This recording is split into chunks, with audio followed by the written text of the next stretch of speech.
kasama na po natin sa linya si Attorney Reggie Tonggol, ang spokesperson ng Impeachment Court. Good morning po, Attorney. Morning DJ Chacha, Manong Ted at sa inyong mga tagapakinig. Yes, good morning. Attorney Reggie, si Maricel po ang kasama natin ngayon. Oo, si Manong Ted kasi nagsa-site visit ng mga flood control project. Wala po siya today. But thank you so much for being on the show, Attorney. Nandiyan na po ba kayo sa Senado ngayon?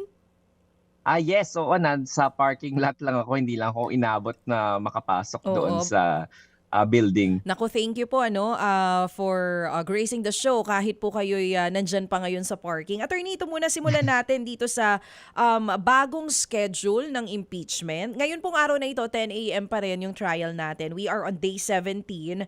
Pero kailan po kaya possibly magsisimula yung sinasabi na ibabalik sa hapon yung impeachment? And kapag sinabi nating one to sawa, talagang hanggat di natatapos yung isang witness, hindi po sila titigil? Ganun pong mangyayari sa bagong schedule natin?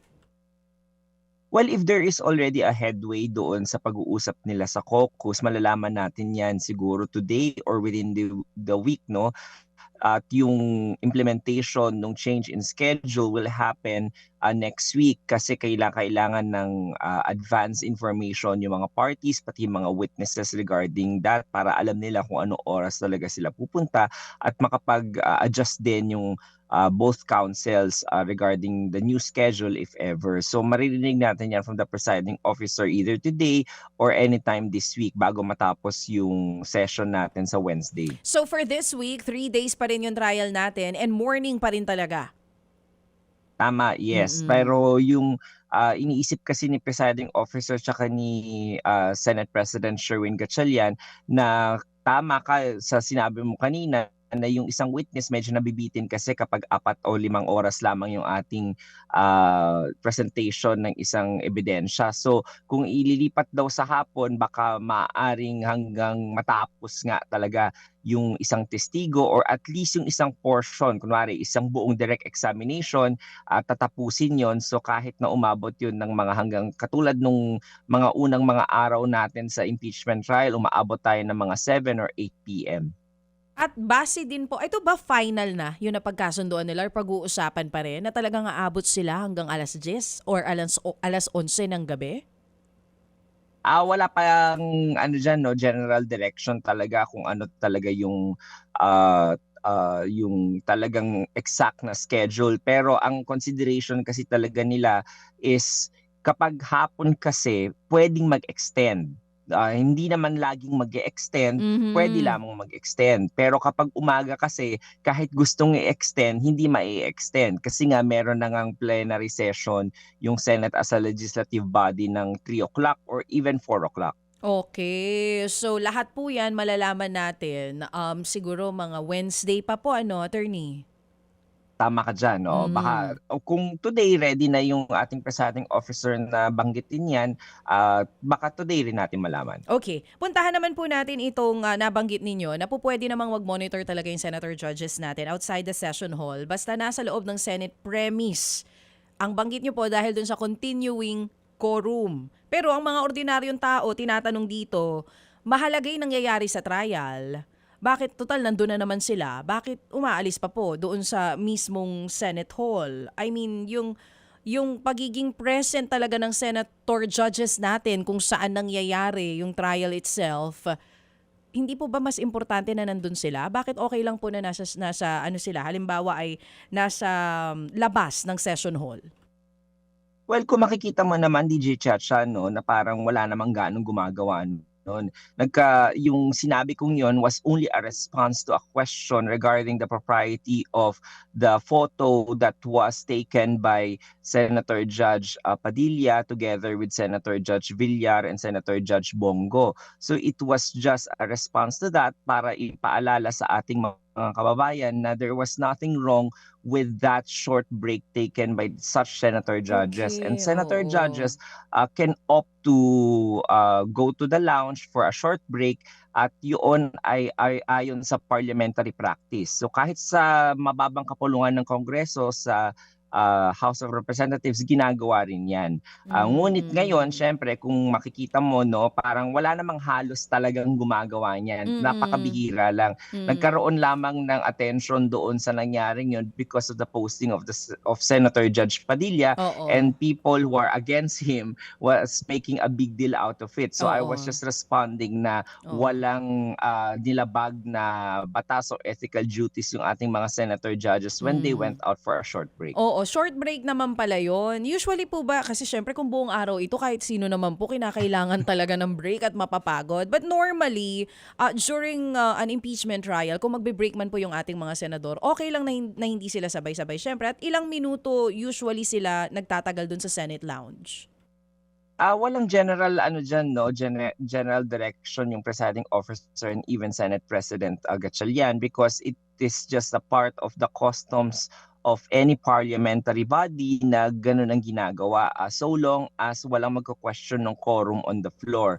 So Okay. katulad ng sinasabi ng ibang tao na parang this is not Senate functioning as a legislative body, no, pero pag sila naman yung nagsasabi diyan na parang wag maging legalistic yung ating mga proseso sa ating impeachment trial, sasabihin naman nila sui generis. So ito yung nakikita natin na dual function ng ating Senate impeachment trial, nakakaiba doon sa ordinaryong mga korteng nakikita natin, na merong konting leeway at merong pagsunod din doon sa Senate parliamentary practices na ginagawa, because these senators are not actually judges in the technical and legal sense, no. So they are still legislative people who are known to have practiced parliamentary customs and practices kapag sila naman ay nakaupo bilang Senate as a legislative body, and they carry over those customs and practices even in the Senate impeachment trial. Okay, at least malinaw na po yan. Last na lang on my side, bago po kay Mase, ang binabanggit ninyo, kung babaguhin in the middle of the impeachment proceedings, yung 16 vote na kinakailangan to convict the Vice President, it would be problematic. So sa ngayon, ang kailangan pa rin natin is 16 votes, but you're not saying na hindi siya po pwedeng mabago. Tama po ba yung pagkakaintindi Tama. namin? Tama ka dyan, no? Ngayon, justiciable issue na siya. Ibig sabihin, dahil ito ay determinative ruling na ng ating presiding officer. Kaya kung matatandaan ninyo, the last few earliest days natin in the impeachment trial, tinanong talaga ni Senator Judge Cayetano at saka ni Senator Judge Lacson kung yung sinabi ba yon ng presiding officer was just an obituary dictum during his opening statement, or it was a determinative ruling. And the presiding officer said it is a determinative ruling, because he knows the legal effect of that kind of a statement, na dahil nga ruling na siya, pwede ng any person or any party of interest na iakyat yung ruling na yon sa Korte Suprema para i-challenge kung ito ba ay applicable pa rin o hindi. Pero kung matatandaan natin, DJ Chacha, na yung kanyang ruling na yon, hindi yon personal na ruling niya lamang, no? Ina-apply niya yung Supreme Court en banc decision sa Bayan versus Zamora, na kung saan doon naman VFA treaty concurrence ang kinakailangan na gawin ng ating Senado, at two-thirds din, parehong-pareho ang pagkakasabi sa konstitusyon ng two-thirds of all the members of the Senate. Ganon din ang terminology na ginamit naman ng constitutional framers doon naman sa accountability of public officers regarding impeachment. So kung 16 minus 4, 12 na lang tayo ngayon. Kung babaguhin nila yan, ilan po ang two-thirds nun? Kaya ako nag-abogado, no? Mahina ako sa math. Same tayo. Ako din kaya ako nag-broadcasting eh. Pero posibleng Pero Oo. I think ganun yung mangyayari, no? Pero lagi natin tatandaan kasi ang ating konstitusyon, kaya siya konstitusyon, hindi siya basta-basta mababago, no? ang mga constitutionalists very strict yan in constructing the Constitution. At sinabi ng Korte Suprema maraming beses na kapag binigay ng Constitution yung numero na yon, it should be strictly construed. Ibig sabihin, hindi ito gumagalaw basta lamang sa kapritsyo ng bawat tao o sa convenience ng mga parties. Kaya nga ginawa ng Constitution, hindi siya simple majority kundi 2/3 siya of all the members of the Senate. Kaya ginawa yun ng constitutional framers ay para talagang mahirap to cancel the imprimatur of the people who have voted for the impeachable officer. Of course, let us take out the personalities involved in this present impeachment na si VP Sara, no, maaaring mangyari rin to sa mga Supreme Court justices or sa mga constitutional chairman or commission members. Yun yung mga impeachable officers kasi even the president. Oo. Ayun, klarong-klaro. Maraming salamat po for explaining that.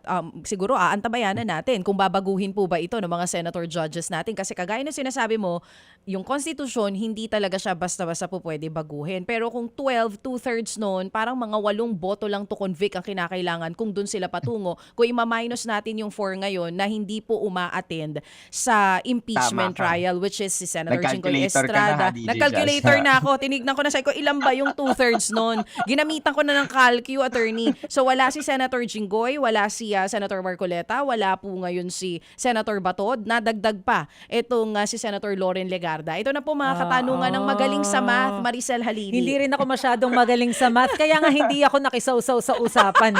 Napaisip, ano nga ba 2/3? 12.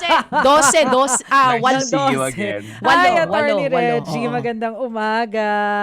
Attorney, napapag-usapan natin kanina yung pagbabago ng schedule dito nga po sa impeachment trial. But of course, we all know na naapektuhan yung schedule last week dahil nga po dyan sa sama ng panahon. So ngayon, lumulutang yung idea na baka pwedeng gawing 4 days instead of yung current na 3 days na lang yung hearing. Ano po ba ang tingin dito ng impeachment court, Attorney? Ako, yung sa tinanong ko na yan si presiding officer tsaka si Senate President, no, of course that is always under consideration by them, sabi nila, pero hindi siya magiging hard and fast rule na every single week, no. Kapag meron lamang tayong kailangang habulin and as necessity will ask of the impeachment court.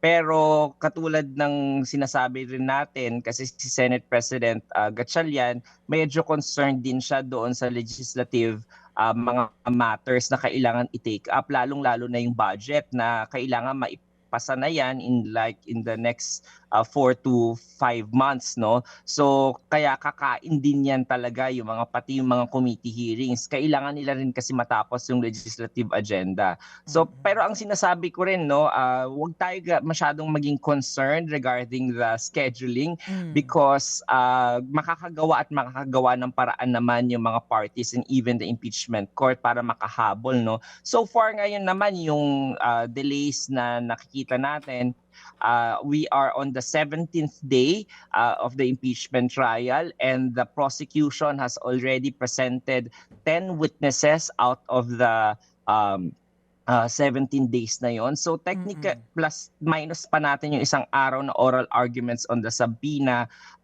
issuances. So that is already 16 days. So technically naman parang on point pa rin naman yung ating schedule. 2 to 3 days lang siguro yung talagang na-delay natin. At kung hahabulin yung 2 to 3 days, uurong lang naman yon, no, sa kahuli-hulihan. At pwede naman bawiin yon. Pero ang pinaka-importante yung this week, no, kasi nga Maricel at saka DJ Chacha, tatlong magagaling na mga or parang mga importanteng mga witnesses rather yung ipepresent ng House Prosecution Panel. Si Miss Acosta, tatapusin yung kanyang testimonya sana today at saka tomorrow. Pagkatapos doon si Mr. Fajarda naman, yung Special Disbursing Officer din sa DepEd, at yung kahuli-hulihan yung OVP Chief of Staff na si Mr. Lemuel Ortonio. So kung kung matapos yun within this week, then magiging makakahabol ulit tayo sa schedule because that will ensure 13 witnesses na yung naipresenta ng ating House Prosecution Panel. Opo, attorney, yung sinasabi po ninyo na on point ang schedule natin, ibig bang sabihin nito yung inaay natin na baka abutin pa ng February next year yung pagdinig? Oo, kasi yung plotting talaga natin, kung 3 days in a single week tayo, and there are generally average 4 weeks in a month, so that is 12 trial dates per month. And kung meron tayong nakaplot na 90 trial dates, that will entail 7.5 months para matapos yung buong impeachment trial. And 7.5 months, mga around half ng February, or siguro kung medyo mauurong ng konti yung schedule until bago mag-March. So medyo matagal-tagal pa nga. Pero attorney, Pero Maricel, yes, lagi nating isipin, no, yung plotting na yun based sa number of witnesses. So if the prosecution and the defense will drop number of witnesses under sa pre-trial order natin, kasi nga mga corroborative witnesses nila, at makikita natin yun throughout the trial, no, normal sa aming mga abogado nakikita yan. Naglilista kami ng lahat ng possible naming ilista ng mga witnesses, mga 10, di ba? Pero pagdating sa actual trial, hindi umaabot ng 10 talaga yan. Minsan nagiging 6 lang or 5 lang, kasi nga naniniguro lang yung mga abogado na lahat ng mga nakalista sa pre-trial order pwede nilang ipatawag kung kinakailangan. Kasi pag hindi mo na nailista yon, wala na. Hindi mo na pwedeng kahit na kailan patawag yung witness na yun. Kumbaga, Kaya lang nagkaroon ng 90 days. ayun, kumbaga pwede pang mabawasan. Oo. Most probably talagang mataas yung chances mababawasan talaga yan. Opo. Attorney, puntahan ko lamang tong nag-circulate na photos online ni Presiding Judge Chis Escudero kasama si Mayor Leni Robredo at saka si Secretary Vince Dizon. Nag-breakfast daw sila sa isang ospital dyan sa Pampanga. Ano bang kwento dito? Kasi ang dami na naming naiisip. Well, ano lang naman yan, no? Performance ng kanyang legislative duties as sa senator, si Senator Chis Escudero at yung si Mayor Leni Robredo were invited by Secretary Dizon doon sa opening ng isang ospital sa Pampanga. So since they are friends naman, no, silang tatlo magkakaibigan naman yan, no, hindi natin nakikita usually sila magkakasama in public, pero in private naman magkakaibigan lahat sila, no. So plus Bicol Black pa yung si Mayor Robredo at saka si Senator Chis Escudero nung sila yung mga nasa Kongreso. Kaya talagang they have a good working and personal relationship ever since. Pero kung sa mga insinuations na parang may talks na ngayon, no, I think kung talagang may talks na yan, hindi natin makikita sa public, no, dahil yung mga talks na yan are made in private, at itong nakita natin in public are just a performance of their function as mayor of Naga, and at the same time senator naman as si Senator Chis Escudero at si Secretary Vince Dizon bilang DPWH Secretary. Dumating din kasi o lumabas din kasi yung picture, yung timing na nag-aantay kung sino yung pambato ng admin no? Kaya siguro lumabas yung mga ganitong intriga. Oo. Oo. Pero of course, other multiverse of madness, 'di ba? Parang it's always a possibility, pero syempre yung mga ganyan in reality naman dito sa universe natin na 'to, parang it's hard to make a conclusion kung other than what we see na talagang function lang naman talaga nila yung pag-attend sa mga ganon. Malinaw po yan, attorney. Pero pakilinaw din po yung isa pang issue na pinupukol kaya Senator Chis na allegedly nakikipag-usap na rin daw doon sa ilang mga senator judges or sa ilang personalities to secure the 2/3 para po dito sa impeachment. Oo, na-address ko na rin yan, Maricel, no? Sinasabi ko nga, yung mga ganyang mga, ang bilis kasi mag-accuse di ba? Ang bilis magpakalat ng mga storya na yan. Pero kung iisipin mo, tayong mga media practitioners, we have journalistic ethics and kailangan bago tayo maglabas ng ganyan, it's not supposed to be based on suppositions, conjectures, or mga gossip o haka-haka. And it seems that article na hindi na dapat dinidignify, no, dahil unang-una walang verifiable source talaga yon, di ba? Talagang nilabas lang out of nothing and that is not ethical in our journalistic mga principles and responsibilities natin. So yung ganun na yon talagang totally posterous according to Presiding Officer Escudero because of the fact na uh, talagang illogical at saka hindi rin dapat na pinapansin. Tukoy niyo po ba kung kanino nanggaling tong mga ganitong info? I think yung I think yung nag-write nung yung article na yun yung mga dapat tanungin diyan. Sila yung may personal knowledge. Baka ma-objectan ako ng baka ma-objectan ako na parang wala akong personal knowledge on the matter. Incompetent to Oo. testify. Sorry, attorney, panghuli na lamang po on my part. Kasi syempre nandyan din yung concerns about burnout ng mga involved dyan sa impeachment kapag ka nag 3 p.m. hanggang magsawa yung trial. Ano pong considerations Mm. dito? Yung ating mga senator judges, no, alam naman din yan ni Senator Win Gatchalian na kapag masyadong napakaraming sessions at saka tuloy-tuloy, no, yung talagang napakahaba rin ng mga sessions, of course, everyone may succumb to tiredness at saka restlessness dahil nga mga tao rin naman yung mga senator judges, even the staff ng ating mga senators and even the Senate staff. So kaya binabalanse rin ng ating Senate President yung schedule para hindi rin sobrang ma-burn out yung ating mga staff pati mga senator judges. Kasi parang tayo, di ba, pag mahaba yung session natin sa klase, medyo nag-tune out na yung utak natin o inaantok na tayo o nagka-crash na yung energy natin. And it is not also healthy for people to get burned out. So kaya tinitingnan din ng ating Senate President sa ni Presiding Officer that the sessions, yung mga trial days natin, pati trial hours is not too long unless very necessary, no? Kaya kung ililimita lang yun sa 5 to 6 hours, then that would be better for everyone. Ayun, nako. Attorney Reggie, it's also good to see you ha. Marami pong salamat for joining us this morning. Thank you, attorney. Mga kapatid, patuloy po kayong tumutok sa 105.9 True FM para sa totoong balita, impormasyon, music, and entertainment. Mag-subscribe sa aming YouTube channel at podcast at sundan nyo kami sa Facebook, Instagram, X at TikTok sa True Network PH. Bisitahin din po ang aming official website, truefm.ph. At panoorin din kami sa True TV Signal, Channel 19. Kami po ang 105.9 True FM. Laging true sa'yo, kapatid.